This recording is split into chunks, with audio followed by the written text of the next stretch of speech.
दोस्तों इस वीडियो में हम बात करेंगे तमिल सिनेमा के one of the best director और फाइनेस्ट एक्टर कमल हसन की फिल्म इंडियन से जुड़े बहुत सारे अननोन फैक्ट्स और इसके बॉक्स ऑफिस परफॉर्मेंस के बारे में। तो चैनल को सब्सक्राइब कीजिए और वीडियो पूरा देखते रहिए। साल 1996 में आई फिल्म इंडियन ने उस टाइम पर लोगों के दिलो दिमाग पर एक काफी गहरा असर छोड़ा था। इस फिल्म की पूरी थीम और इसका कंसेप्ट उस टाइम पर आ रही नॉर्मल फिल्मों से एकदम अलग हटकर था, जिसमें फिल्म का एक एक सीन कमल हसन का मेकअप और गवर्नमेंट ऑफिसर के द्वारा रिश्वत लेने वाला टॉपिक लोगों के लिए एकदम नया था। उस टाइम पर तमिल सिनेमा के लीजेंडरी डायरेक्टर एस शंकर की ये तीसरी फिल्म थी और उनकी इस शुरुआती फिल्म में ही उनका फिल्म बनाने का वजन हमें साफ साफ समझ में आता है। और आगे चलकर डायरेक्टर एस शंकर की फिल्म इंडियन के जैसी ही झलक हमें उनकी और भी फिल्मों में देखने के लिए मिली, जिनमें शंकर ने भ्रष्टाचार, करप्ट पॉलिटिशियंस और ब्लैक मनी जैसे टॉपिक लोगों के सामने रखे, जिनमें उनकी फिल्म नायक, अपरिचित और शिवाजी द बॉस जैसी फिल्में शामिल हैं। इन फिल्मों के जरिए उन्होंने लोगों को एक बहुत ही अलग तरह से सोचने के लिए मजबूर कर दिया। सन 1996 में आई उनकी फिल्म इंडियन को आज तमिल सिनेमा की कल्ट फिल्मों में गिना जाता है। उस टाइम पर तमिल भाषा में इस फिल्म की पॉपुलैरिटी देखते हुए आगे चलकर इस फिल्म को हिंदी में भी हिंदुस्तानी के नाम से डब करके रिलीज किया गया था। और जब ये फिल्म हिंदी डब्ड वर्जन में रिलीज हुई तो यहाँ पर भी फिल्म देखने के लिए लोगों की लाइनें लग गईं। सिनेमा घरों के बाहर लंबी लंबी लाइनों में लोग इस फिल्म की टिकट खरीदने के लिए अपनी बारी का इंतजार कर रहे थे। उस टाइम पर बचपन में जिसने भी ये फिल्म देखी उसके दिलो दिमाग में कमल हसन के बूढ़े आदमी वाला मेकअप और लोगों से रिश्वत लेने पर अपने बेल्ट में छुपी हुई चाकू से कत्ल कर देने का डर उस टाइम पर बच्चों के दिलो दिमाग में बैठा था। हालांकि उस टाइम पर बच्चों के दिलो दिमाग में बैठा ये डर जब वो बड़े हो गए तब अपने आप ही चला गया, लेकिन आगे चलकर जब उन्हीं में से ज़्यादातर बच्चों की सरकारी नौकरी लगी तो वो खुद रिश्वत लेने लगे। और आज का समय तो अब ऐसा हो गया है कि सच में अब समाज को ठीक करने के लिए फिर से एक सेनापति की ज़रूरत है, जिसका डर लोगों के दिलो दिमाग में बिल्कुल बैठा ही होना चाहिए। क्योंकि आज के टाइम पर लोगों की आदत ही ऐसी पड़ चुकी है कि वो अपने आप से ही अपनी गलत चीज़ों को बिल्कुल ठीक नहीं करते हैं, लेकिन जब लोगों के मन में गलत काम करने के पहले कोई डर होगा तभी जाकर वो उसको छोड़ पाएंगे। फिल्म इंडियन आज भी बहुत सारे टीवी चैनल्स पर आती ही रहती है और आपने इसको जरूर देखा होगा। तो इंडियन सिनेमा की इस आइकॉनिक फिल्म के बारे में हम एक एक करके सारी बातें डिस्कस करते हैं। फिल्म में हमें कमल हसन के बाप और बेटे वाले डबल रोल के अलावा मनीषा कोइराला, उर्मिला मातोंडकर, नेदु मुदीवेनु, कस्तूरी, सुकन्या, गोंडमनी और सेंथिल जैसे एक्टर्स नजर आए थे। फिल्म को डायरेक्ट किया था डायरेक्टर एस शंकर ने, जो कि इसके पहले भी अर्जुन सर्जा के साथ फिल्म जेंटलमैन और प्रभुदेवा और नगमा के साथ कधालन जैसी फिल्में बना चुके थे, जिन दोनों ही फिल्मों को भी उस टाइम पर ऑडियंस और क्रिटिक्स की तरफ से बहुत अच्छा रिस्पॉन्स मिला था। और फिल्म इंडियन के बाद तो उन्होंने जीन्स, नायक, अपरिचित, शिवाजी द बॉस, आई और रोबोट जैसी एक से बढ़कर एक फिल्में बनाई थीं। डायरेक्टर एस शंकर की फिल्मों की सबसे बड़ी खासियत ये है कि वो अपनी फिल्मों की स्टोरी, स्क्रीन प्ले और डायरेक्शन खुद ही करते हैं। फिल्म के डायलॉग्स लिखे थे सुजाता रंगनाथन ने, प्रोड्यूस किया था AM रत्नम ने और म्यूजिक था AR रहमान का। और फिल्म के म्यूजिक एल्बम में टोटल 5 गाने रखे गए थे, जिनमें से कुछ गाने उस टाइम पर लोगों ने काफ़ी पसंद किए थे। हालांकि इन सभी ओरिजिनल तमिल गानों को उस टाइम पर हिंदी में भी डब करके रिलीज किया गया था, लेकिन हिंदी में इसके गाने ज़्यादा पसंद नहीं किए गए। लेकिन फिर भी AR रहमान के मेलोडियस म्यूजिक की वजह से उस टाइम पर इसकी बहुत सारी ऑडियो कैसेट से सेल की गई थी। और उस टाइम पर तो तमिल भाषा में फिल्म की इतनी ज़्यादा ऑडियो कैसेट सेल करने का भी रिकॉर्ड बन गया था। उस टाइम पर केवल तमिल भाषा में ही फिल्म की लगभग 6 लाख से भी ज़्यादा ऑडियो कैसेट से सेल की गई थी और इसके और बाकी डब्ड वर्जन को मिलाकर उस टाइम पर लगभग 24 लाख से ज़्यादा ऑडियो कैसेट से सेल की गई थी। अब बात करें अगर फिल्म के बजट और बॉक्स ऑफिस कलेक्शन की, तो ये फिल्म उस टाइम पर तमिल सिनेमा के साथ ही साथ इंडिया की भी काफ़ी महंगी फिल्मों में से एक थी। फिल्म का टोटल बजट लगभग 15 करोड़ रुपए के आसपास रखा गया था और इसने उस टाइम पर वर्ल्ड वाइड में लगभग 25 करोड़ रुपए से भी ज़्यादा का कलेक्शन किया था। और फिल्म इंडियन सन 1996 तक तमिल सिनेमा में सबसे ज़्यादा पैसे कमाने वाली फिल्म बन गई थी। ये फिल्म उस टाइम पर कई महीनों तक तमिलनाडु के सिनेमा घरों में हाउसफुल चलती रही थी और इसने उस टाइम पर इसके 1 साल पहले ही रिलीज हुई सुपरस्टार रजनीकांत सर की फिल्म बासा का भी रिकॉर्ड तोड़ दिया था। सुपरस्टार रजनीकांत सर की फिल्म बासा उस टाइम तक तमिल सिनेमा में सबसे ज़्यादा पैसे कमाने वाली फिल्म थी, लेकिन इसके 1 साल बाद ही सन 1996 में शंकर की फिल्म इंडियन ने इस रिकॉर्ड को तोड़ दिया था। और आगे चलकर इसके लगभग 9 साल बाद एक बार फिर से सुपरस्टार रजनीकांत सर की फिल्म चंद्रमुखी ने इसके रिकॉर्ड को फिर से तोड़ दिया था। फिल्म इंडियन लोगों को कितनी पसंद आई थी इसका अंदाजा आप इसकी IMDb रेटिंग को देखकर भी लगा सकते हैं, जिस फिल्म को IMDb पर लगभग 12,000 से भी ज़्यादा लोगों ने 8.1 आउट ऑफ 10 रेटिंग दी हुई है। तो अब बात करते हैं फिल्म से जुड़े बहुत सारे अननोन फैक्ट्स के बारे में। शंकर ने अपने फिल्मी सफ़र की शुरुआत डायरेक्टर S.A. चंद्रशेखर के एक असिस्टेंट के तौर पर की थी। Director S.A. Chandrashekhar Tamil cinema के एक जाने माने डायरेक्टर और थालापाथी विजय के पिता हैं। उस टाइम पर शंकर ने S.A. चंद्रशेखर को बहुत सारी फिल्मों में असिस्ट करके फिल्म बनाने के बारे में उनसे काफ़ी कुछ सीखा था। और सन 1993 में अर्जुन सर्जा के साथ अपनी ब्लॉकबस्टर फिल्म जेंटलमैन के बाद ही एस शंकर ने एक और बिल्कुल नई स्क्रिप्ट की कहानी सुपरस्टार रजनीकांत सर को सुनाई। ये कहानी आज के समय पर होने वाले भ्रष्टाचार के ऊपर बेस्ड थी और इस कहानी में बहुत सारे इंसिडेंट नेताजी सुभाष चंद्र बोस की लाइफ के भी दिखाए जाने थे। और उस टाइम पर इस कहानी का नाम था पेरिया मनुसहन। लेकिन उस टाइम पर रजनीकांत सर अपनी और दूसरी फिल्मों में बिजी होने की वजह से इसमें काम नहीं कर पाए। इसके बाद उस टाइम पर शंकर ने अपनी इस फिल्म को तेलुगु एक्टर्स के साथ बनाने के बारे में सोचा और इसके लिए उस टाइम पर उन्होंने राजशेखर, नागार्जुन और वेंकटेश जैसे एक्टर्स को अप्रोच किया। लेकिन वहां पर भी बात नहीं बन पाई और ये फिल्म उस टाइम पर कुछ समय के लिए डिले हो गई। और इसी बीच डायरेक्टर एस शंकर अपनी एक और फिल्म कथालन में बिजी हो गए। हालांकि सन 1995 में producer A.M. Ratnam director S Shankar से मिले और उनकी इस स्क्रिप्ट के ऊपर फिल्म बनाने के लिए तैयार हो गए। और बाद में इसके लिए लीड एक्टर के तौर पर कमल हसन को अप्रोच किया गया और कमल हसन ने इस फिल्म की कहानी सुनी और ये कहानी उन्हें बहुत ज़्यादा पसंद आई। और ये कहानी सुनने के बाद कमल हसन तुरंत इसमें काम करने के लिए तैयार हो गए। इसके बाद सबसे पहले फिल्म में लीड एक्ट्रेस के तौर पर ऐश्वर्या राय को अप्रोच किया गया, जो कि इसके एक साल पहले ही सन 1994 में मिस वर्ल्ड का खिताब जीती थीं।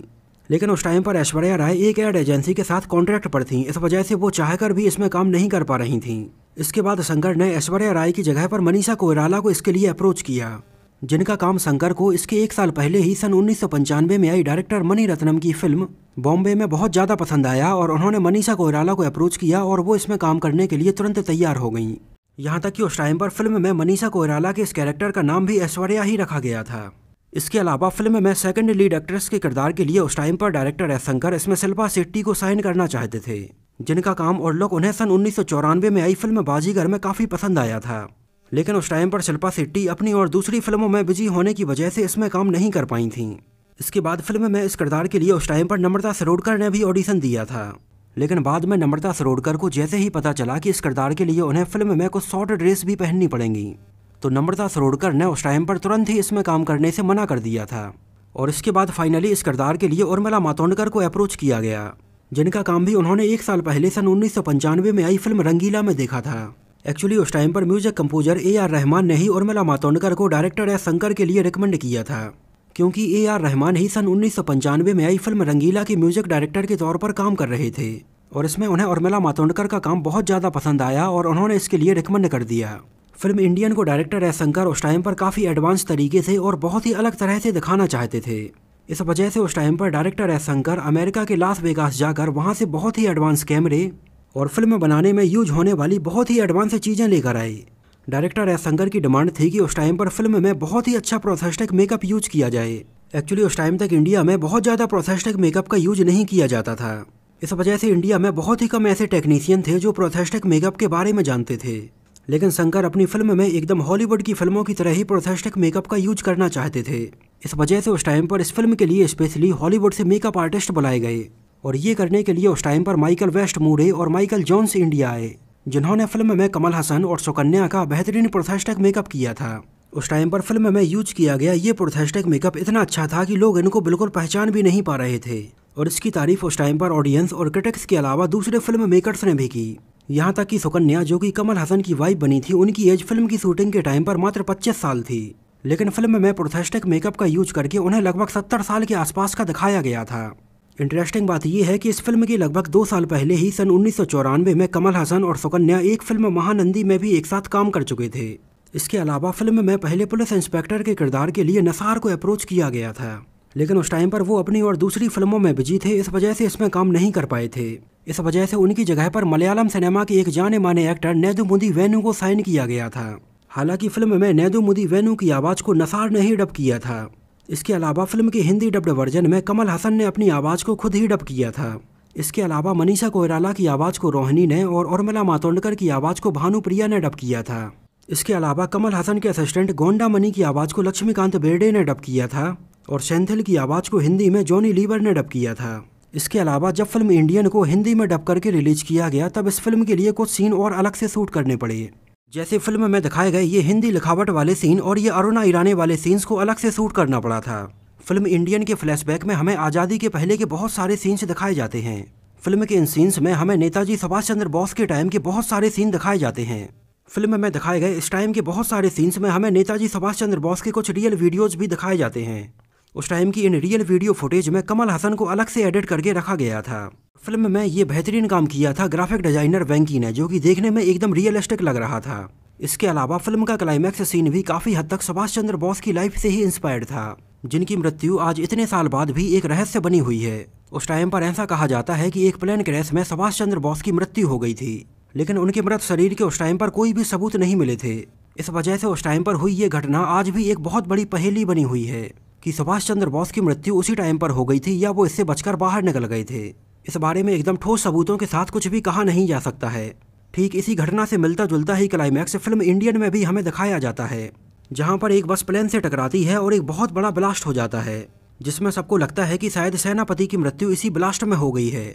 लेकिन सेनापति उस टाइम पर इस ब्लास्ट में सबको चकमा देकर वहां से बचकर बाहर निकल जाते हैं।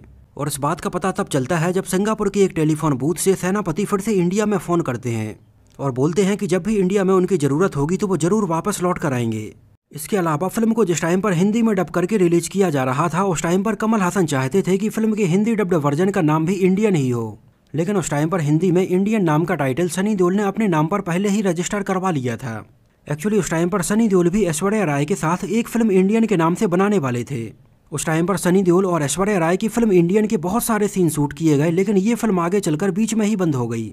सनी देओल और ऐश्वर्या राय की इस फिल्म के बारे में मैंने अपने चैनल बॉलीवुड फ्लैशबैक पर काफ़ी डिटेल से बताया हुआ है, जहां पर हमने बॉलीवुड की बहुत सारी अनरिलीज्ड फिल्मों के बारे में वीडियो बनाए हुए हैं, तो वहां पर जाकर आप इसको डिटेल में देख सकते हैं।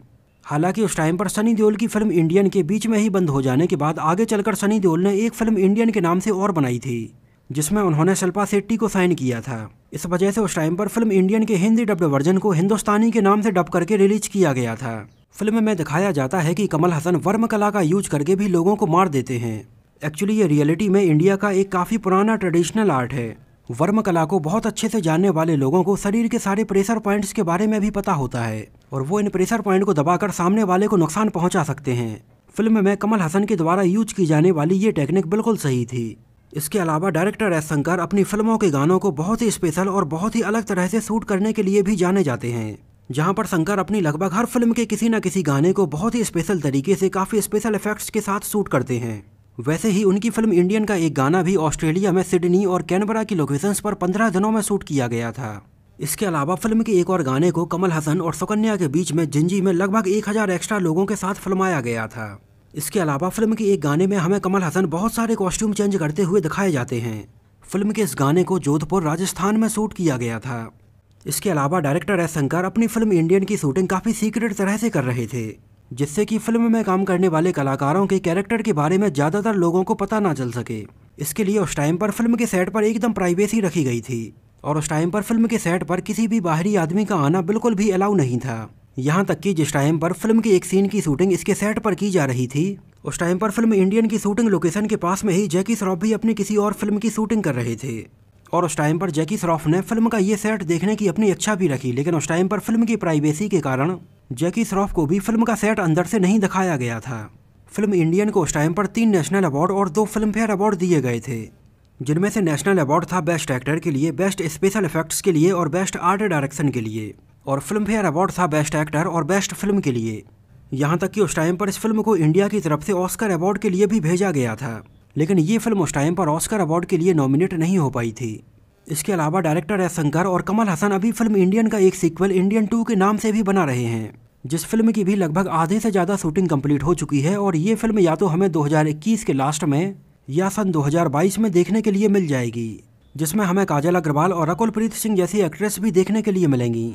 लेकिन अभी फिल्म इंडियन 2 की स्टोरी लाइन के बारे में कह पाना काफ़ी मुश्किल है कि ये फिल्म वहीं से कंटिन्यू होगी या फिर हमें इसमें एकदम ही अलग और नई कहानी दिखाई जाएगी। तो दोस्तों, ये तो बात हुई फिल्म इंडियन से जुड़े बहुत सारे अननोन फैक्ट्स के बारे में।